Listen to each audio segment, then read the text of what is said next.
आज सुबह की बड़ी खबर मुंबई से, जहां पर बुर्का पहनकर घूम रहे एक शख्स की लोगों ने पिटाई कर दी।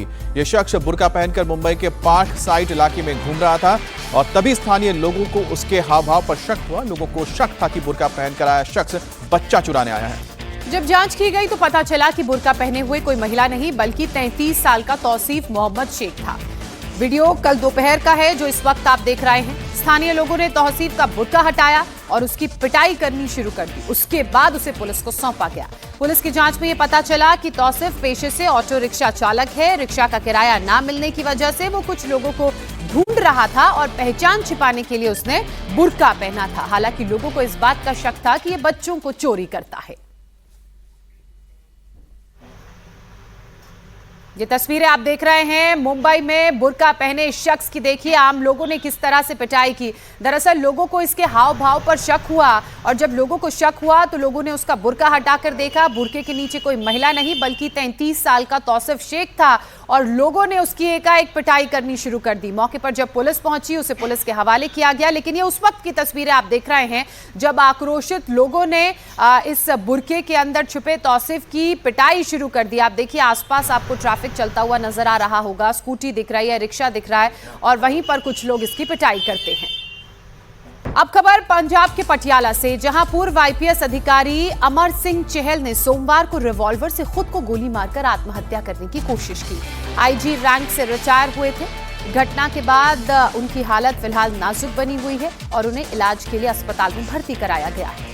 अमर सिंह को गोली छाती के पास लगी है जिससे उनके लंग्स डैमेज हुए हैं। डॉक्टर्स ने अमर सिंह का तुरंत ऑपरेशन किया है। अभी अमर सिंह को अंडर ऑब्जर्वेशन रखा गया है। वहीं पुलिस ने घटनास्थल से एक सुसाइड नोट भी बरामद किया है जिसमें एक ऑनलाइन फ्रॉड से हुए वित्तीय नुकसान का जिक्र किया गया है। पूर्व आईजी ने 12 पेज का एक सुसाइड नोट पंजाब की डीजीपी को भी भेजा है। पुलिस फिलहाल सुसाइड नोट की असली वजह बताने में और तलाशने में लगी हुई है। साथ ही अमर सिंह चहल के साथ हुए ऑनलाइन फ्रॉड की भी आगे की जांच हो रही है।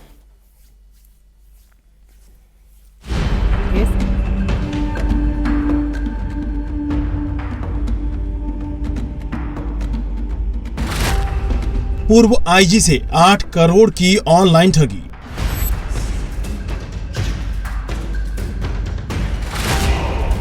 ठगों से परेशान आईजी ने खुद को मारी गोली।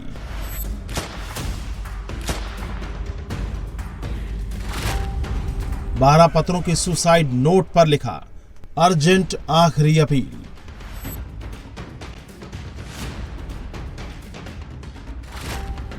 अत्यंत दुख और निराशा के साथ मैं आपके संज्ञान में यह लाना चाहता हूं कि मुझे कुछ साइबर ठगों द्वारा धोखा दिया गया, जो खुद को वेल्थ इक्विटी एडवाइजर बताकर 8 करोड़ 10 लाख रुपए की ठगी कर चुके हैं।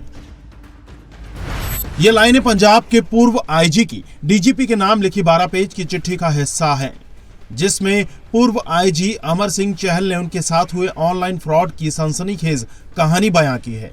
जिसके बाद पूर्व आईजी अमर सिंह ने अपने सुरक्षाकर्मी की रिवॉल्वर से पेट में गोली मार ली। घटना के बाद आनन फानन में घर वालों ने उन्हें पटियाला के पार्क अस्पताल में भर्ती कराया।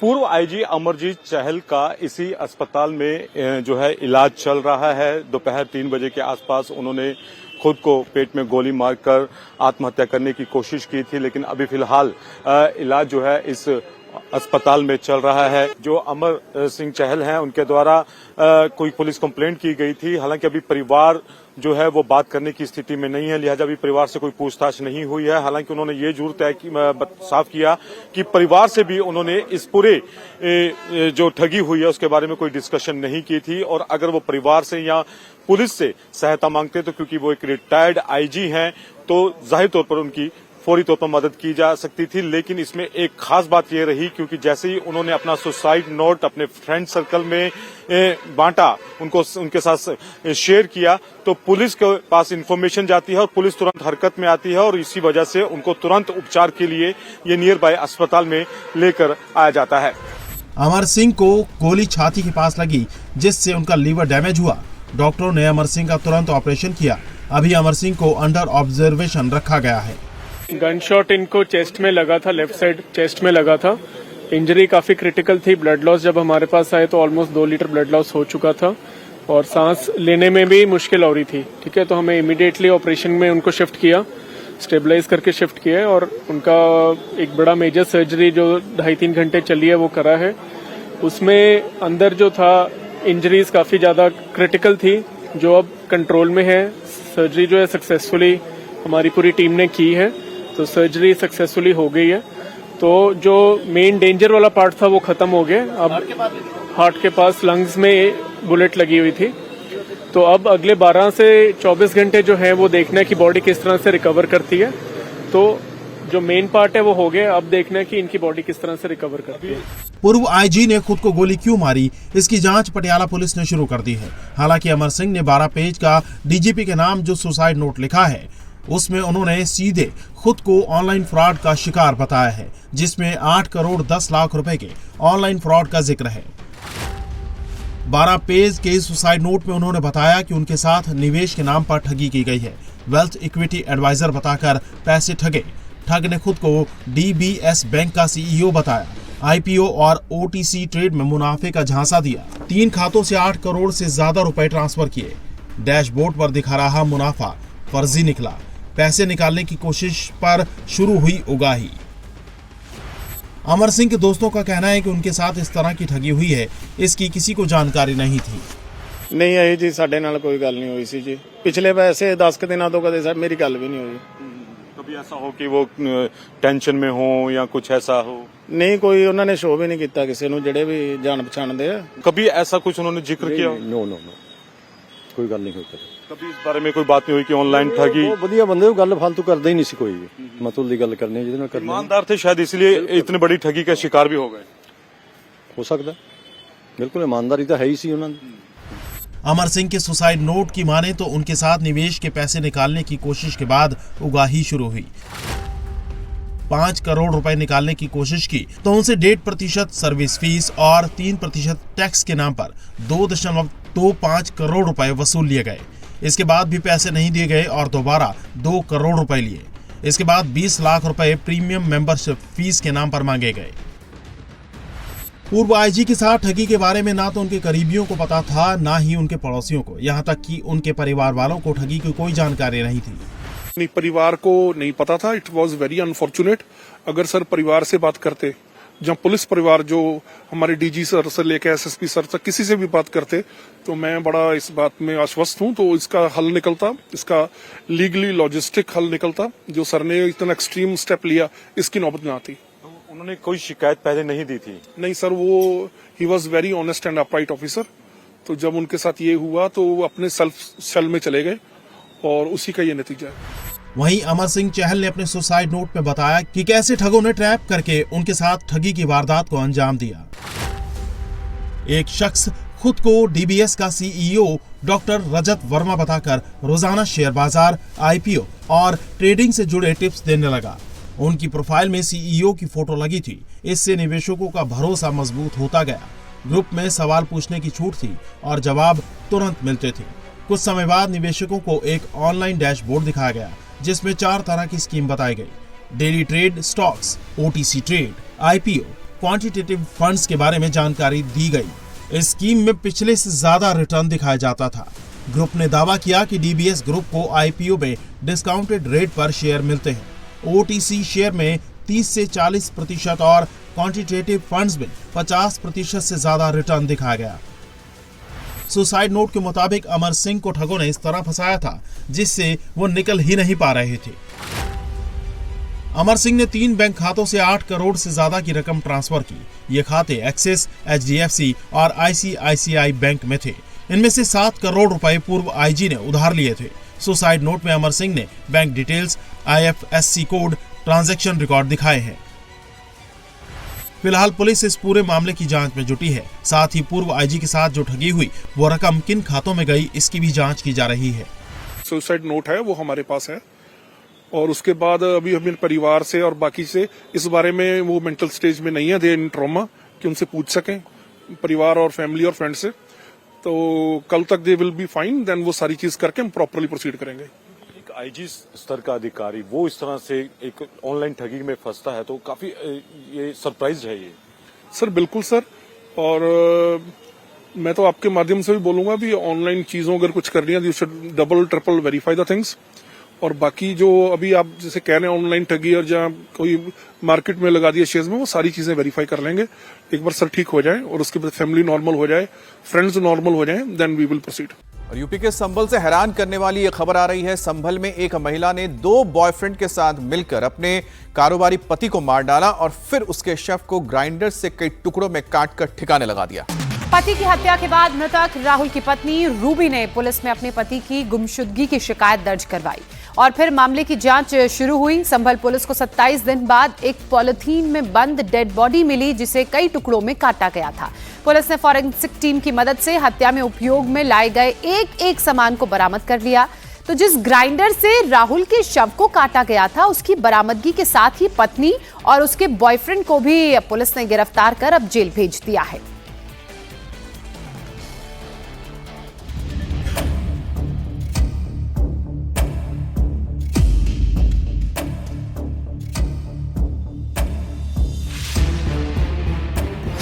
मेरठ के सौरभ हत्याकांड जैसी वारदात से दहल उठा संभल।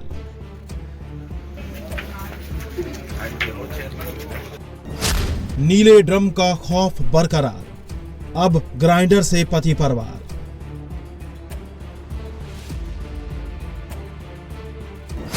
संभल की हत्यारी बीवी, 2 बॉयफ्रेंड, मारा गया कारोबारी हस्बैंड। जिस डेड बॉडी के टुकड़ों को पुलिस प्लास्टिक में कवर कर नाले से बाहर निकाल रही है, वो एक ऐसे शख्स की डेड बॉडी है जिसके साथ दरिंदगी की इंतहा हुई है। और इस मामले में जिस हस्बैंड की हत्या की गई है, उसकी कातिल बीवी ने जितने बॉयफ्रेंड रखे थे, उससे कई गुना ज्यादा टुकड़ों में पति के शव को काट डाला। पॉलीथीन के बैग में जो आधा कटा धड़ है उसको फेंका था नाले के अंदर और ऐसी जगह पे भेजा था, रखा था सुनसान जगह पे, जहाँ कोई सीसीटीवी कैमरे नहीं है। प्रॉपर रेकी करने के बाद में इन्होंने उस जगह पे डेड बॉडी को फेंका था। संभल के चंदौसी में हुई ये वारदात कितनी खौफनाक है, इसका अंदाजा इस बात से लगाया जा सकता है कि इस बैग में मृतक राहुल के शरीर का कुछ हिस्सा ही बरामद हो पाया। पुलिस ने नाले से मृतक राहुल का धड़ और हाथ का टुकड़ा बरामद किया, जबकि सिर रामघाट पर गंगा नदी में बहा दिया गया। उससे भी बड़ी बात यह है कि अपने पति के बॉडी के टुकड़े करने के लिए पत्नी ने बॉयफ्रेंड संग मिलकर ग्राइंडर से हाथ पैर काट डाले। इन्होंने हथौड़ा से और लोहे के अन्य औजारों से वार करके उस व्यक्ति को मारा था। उसके बाद में ग्राइंडर लाके उस व्यक्ति को धड़ वगैरह वो काटा था। एक पार्ट को है उन्होंने नाले में फेंक दिया था और बाकी को उन्होंने राजघाट में जाके वहां पे प्रवाहित कर दिया था। संभल में हुई ये वारदात मेरठ के सौरभ हत्याकांड से भी ज्यादा जघन्य है। मेरठ में हत्यारिन बीवी मुस्कान ने बॉयफ्रेंड के साथ मिलकर पति सौरभ की हत्या की और फिर उसकी बॉडी को नीले ड्रम में सीमेंट भरकर डाल दिया। तो संभल में पत्नी रूबी ने अपने 2 बॉयफ्रेंड के साथ मिलकर कारोबारी पति राहुल की हत्या कर दी और उसके शव के ग्राइंडर से कई टुकड़े कर दिए।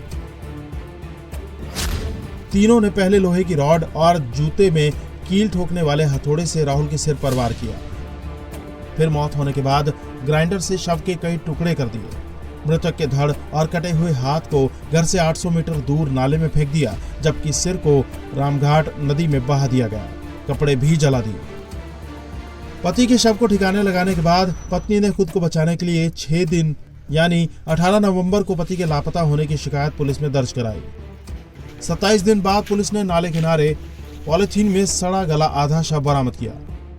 5 दिन बाद पोस्टमार्टम के दौरान शव के कटे हुए हाथ पर राहुल नाम का टैटू लिखा हुआ था, जिससे मृतक के शव की पहचान हुई। 18-11 तारीख को 18 नवंबर को रूबी नाम की एक महिला ने गुमशुदगी दर्ज कराई थी और उस महिला के द्वारा बताया गया कि उसके पति है वो कहीं गायब हो गए हैं। उसके कुछ दिन बाद में यह नाले में एक डेड बॉडी मिली, जिसमें उसके पांव नहीं थे, हाथ नहीं थे, सिर नहीं था। इस तरह की अधकटी जो डेड बॉडी है उसको पुलिस ने शव को कब्जे में लिया, उसका पोस्टमार्टम कराया, उसका डीएनए भी प्रिजर्व कराया उसका, और फॉरेंसिकली उस बॉडी को पूरा एग्जामिन किया गया था। उस बॉडी पे राहुल नाम लिखा था। पुलिस के द्वारा बाद में आसपास के जनपदों में, जनपद के विभिन्न थानों में राहुल नाम की जितने भी मिसिंग थे उन सबको स्टडी करवाया। एक शख्स के शव को कई टुकड़ों में काटे जाने के मामले को देखकर जांच में जुटी संभल पुलिस भी दहल गई।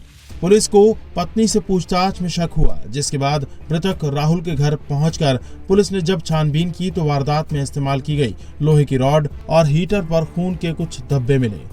पुलिस ने फॉरेंसिक टीम बुलाकर एविडेंस कलेक्ट किए। पुलिस ने आरोपी बॉयफ्रेंड गौरव के साथ ही कातिल बीवी रूबी को भी गिरफ्तार कर लिया है।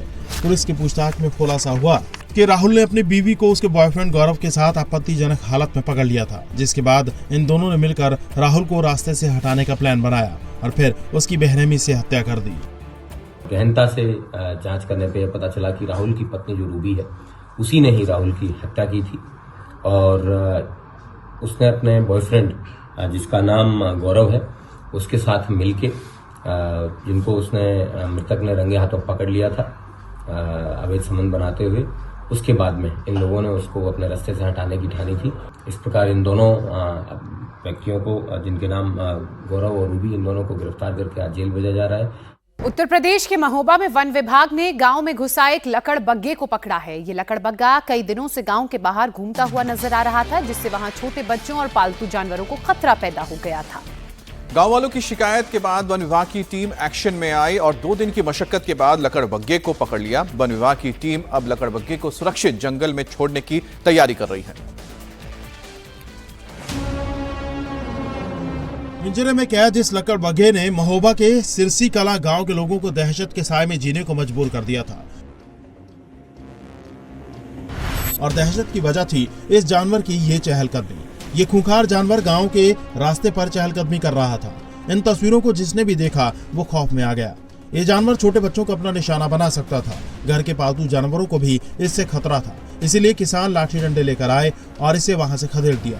लेकिन किसी को यकीन नहीं हुआ कि एक लकड़बग्घा इस तरह से गांव के इतने करीब आ सकता है। ये इतना हिंसक हो गया था कि ये छोटे छोटे बच्चों के लिए या ग्रामीणों के लिए खतरनाक साबित था। महोबा के खन्ना इलाके में इस जानवर को इतने पास से किसी ने नहीं देखा था। चहलकदमी करते लकड़बग्घे का वीडियो सोशल मीडिया पर वायरल हुआ तो वन विभाग भी हरकत में आया और टीमें बनाकर इस लकड़बग्घे को पकड़ने की कवायद शुरू की गई। ये टीम 2 दिन से लगातार रात और दिन इस कड़ाके की ठंड में लगी रही और इसको जहां जहां सूचना मिलती गई उधर हमारी टीम मूव करती रही और इसके सूचना मिलते ही और ग्रामीणों से लगातार संपर्क रखा गया कि जहां भी दिखाई दे तत्काल सूचना फॉरेस्ट विभाग को दे। लकड़बग्घा भी बेहद शातिर निकला। ये लगातार अपने ठिकाने बदल रहा था, लेकिन कड़ाके की ठंड के बावजूद वन विभाग की टीम डटी रही और आखिरकार इसे कैद कर लिया गया। हम लोगों को ग्रामीणों के द्वारा सूचना मिली कि यहाँ आदमखोर लकड़बग्घा एक हिंसक जानवर है और ये चारों तरफ गांव में कबरई के आगे बरबई गांव है और उसके आगे बरबई से आगे जो है एक सिरसा कलार गांव है कि उस गांव में ये चारों तरफ गांव में घूम रहा है, जिससे जनता को दहशत और बच्चों को दहशत महसूस हो रही थी। तो हम लोगों ने एक वन विभाग की मुस्तैद टीम बनाई और टीम बनाकर चारों तरफ से इसको घेराबंदी की, क्योंकि ये जानवर हिंसक है और ये जानवरों को, कुत्तों को और छोटे छोटे बच्चों को भी इससे खतरा था। तो टीम के माध्यम से इसकी जासूसी करते हुए इसको गांव के बाहर खेतों में जा करके इसको बड़ी मुस्तैदी से और बड़ी मशक्कत से पकड़ा गया है। लकड़बग्घा बीमार बताया जा रहा है। फिलहाल इसका इलाज करके इसे सुरक्षित जंगल में छोड़ने की तैयारी की जा रही है। राजस्थान में बाघों की जीन पूल सुधारने के लिए मध्य प्रदेश के पेंच टाइगर रिजर्व से राजस्थान के विषधारी टाइगर रिजर्व के लिए बाघिन को एयरलिफ्ट किया गया है। वायुसेना के मी-17 हेलीकॉप्टर के जरिए शिफ्टिंग हुई है और 3 साल की बाघिन PN224 को शिफ्ट करने के लिए आई टीम ने पहले हाथी से रेकी की। फिर बाघिन को ट्रैंकुलाइज कर पकड़ा गया और फिर हेलीकॉप्टर के जरिए राजस्थान के विषधारी टाइगर रिजर्व भेजा गया।